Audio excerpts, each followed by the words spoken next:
Welcome back. Now, you might remember that last week I quit the internet, and I quit the internet because I finally found the Holy Grail. I finally found the stupidest thing ever said on TikTok.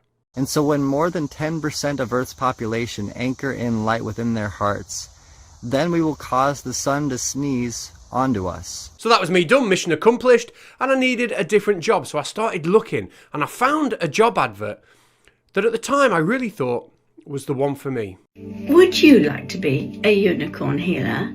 Well, you can be. Yeah, a unicorn healer. I think I really want to be a unicorn healer, but it just sounds a little bit too good to be true. I mean, where would I even get a unicorn to begin with? When you decide that that's what you want to do, a unicorn will come to you.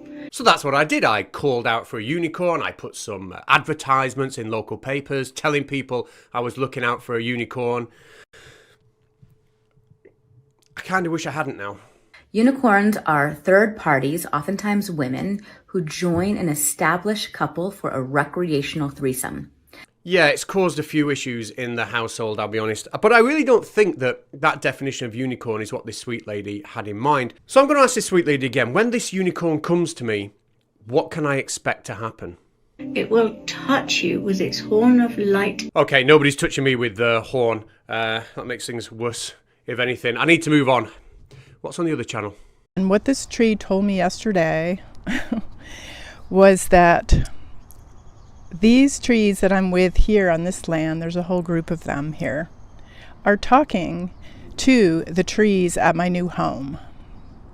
And it's at this point I'm starting to think that maybe last week I didn't find the stupidest thing ever said on the internet, and the search can continue. So good news for all, isn't it? Anyway, in case you probably haven't guessed already, the best bit of the video is already done. So if you are going to subscribe now, because you won't after watching the rest, because what's coming up now is shit. So let's learn how to talk to trees. Hey, have you ever talked to a tree or a houseplant and wondered if it could talk back? Now, in case you're wondering, this lady is serious. She's not just suggesting that maybe you go around the house talking to objects as a way of maybe clearing your own mind and really speaking to yourself. We all do that kind of stuff. No, she genuinely thinks you can have a conversation with plants and trees. So what the heck? Plants and trees can talk to us? Yes. Yes, they can. No, they can't. Once I learned to speak the language of nature, the world around me was suddenly so much more alive. I realized that the trees and plants and mountains and mushrooms all had plenty to say. Now, I, for one, am willing to be convinced that the mushrooms have had a lot to say. Maybe. I mean, I don't know. When I first started going on daily walks to communicate with nature, I was getting a message that I needed to pick up trash while I was out walking. And you know what? Full credit to you. Getting out there, walking, exercising, picking up litter, helping your local community, all of that is great.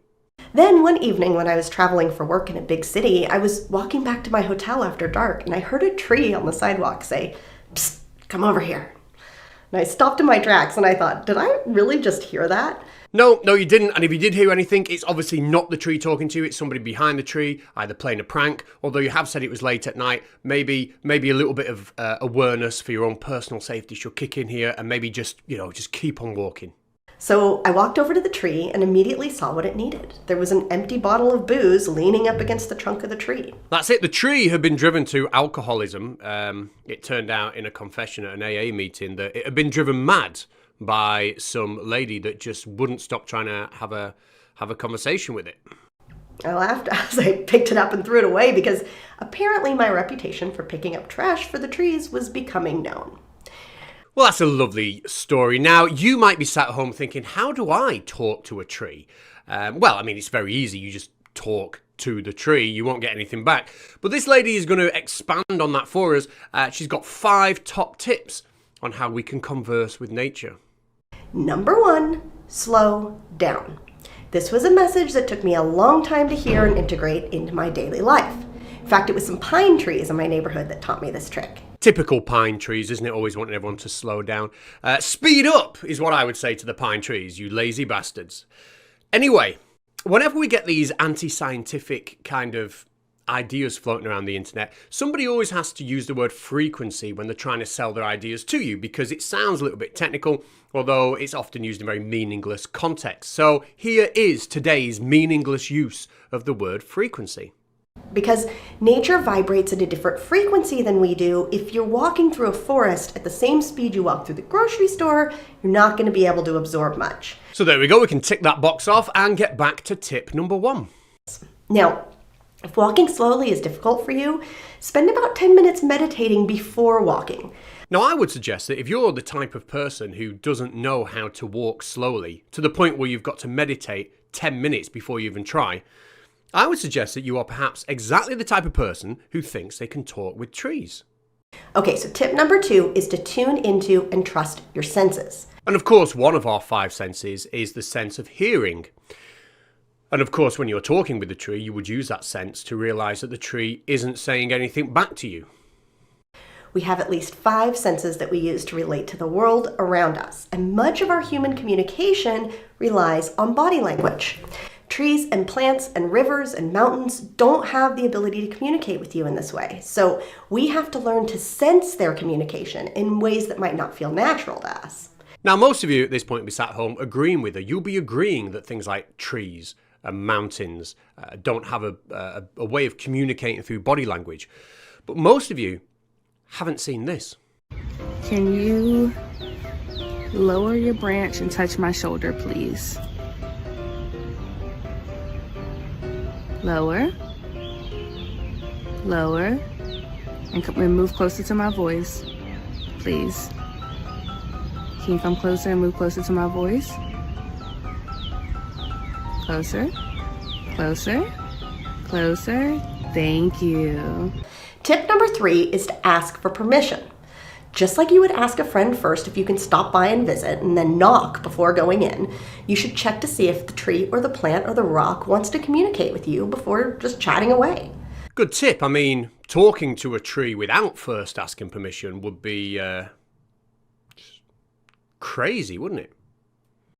Also, keep in mind that the larger and older something is, like a mountain or a rock, the quieter the communication is. I would recommend starting with trees and plants first so you don't get frustrated. Most of them are just so happy that someone's talking to them that they're eager to chat. Yeah, once you get them started, you can't shut them up, can you? Now, where are we up to? We've learned that you've got to ask permission, but even to get to that point first, you've got to walk slowly and also recognize that they don't have a body and they're not going to wave at you. Once you've got all that nailed down, what are we going to talk about? Okay, so number 4 is to ask questions. It's probably easier to start with yes or no questions, as the answers will be easier for you to perceive. Okay, asking questions are good. So, how are you doing, tree? Is anybody watching me?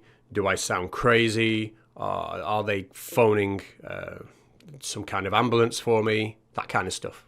And finally, number 5 is to say thank you. This probably goes without saying, but always say thank you and offer gratitude to the natural world for communicating and sharing their wisdom with you. Yeah, it's always best to be polite. Now, there we have it, our 5 tips on how to talk with trees and mountains and rivers and rocks and stuff. If you've learned anything from this video, by the way, I can't even begin to imagine how stupid you must have been before you started watching it. I'm just impressed you managed to operate a computer. So well done for that. If anyone's made it this far into the video and you are not subscribed, I mean, first of all, well done. That's probably the sane option. But if you want to follow me on my journey into the world of internet stupid, feel free to hit that button. I've had a great time. I hope you've had a great time. And I'm going now.